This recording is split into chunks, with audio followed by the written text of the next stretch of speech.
ఎందుకేశారు అంటే ప్రపంచ విషయములు మనకు ఎంత పెద్దవిగా కనిపించినా ఆధ్యాత్మిక రంగంలోకి వచ్చారు అవి చాలా చిన్న విషయములు.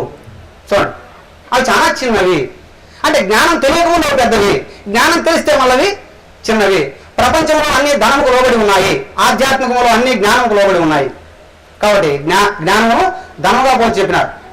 అదేవిధంగా ప్రపంచ విషయములు ఎంత పెద్దగా వచ్చినా కూడా ఆధ్యాత్మిక విషయంలో అవి చిన్నవై జ్ఞానమునే కలిగి నా బిడ్డ ఉండాలని చెప్పేసి ప్రపంచ విషయాలకు పోలికగా 5 చిన్న చిన్న వస్తువులు బిందులేకేసి అవి మునిగిపోయేటట్టు ఎక్కువ బిందు పోసారనమాట. ఎక్కువ బిందు పోసి ఒడిలో పెట్టారు. అంటే నాకు పుట్టబోయే బిడ్డ అజ్ఞాని కాకుండా సుజ్ఞాని అయి, అవివేక్ కాకుండా వివేకి అయి, భోగి కాకుండా యోగి అయి ముందుకు సాగిపోయి మోక్షమును పొందాలి, నా వంశం జ్ఞాన వంశం అయి ఎలరాడాలి అనేటువంటి ఉద్దేశం అమ్మాయి కలిగి ఉండాలని చెప్పేసి ఆ కడుపు ముందర ఒడిలో బియ్యం కట్టడం జరిగింది. అక్కడ చేయబెట్టడమ్మా. నాకు చెప్పండి, నాకు కలిగే సంతానం జ్ఞానం కలిగి జ్ఞాన జీవితం సాగించాలని కోరుకుంటూ దేవుని ఎదుట ప్రమాణము చేస్తున్నాను.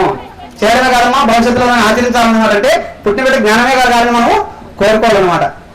సరే, తర్వాత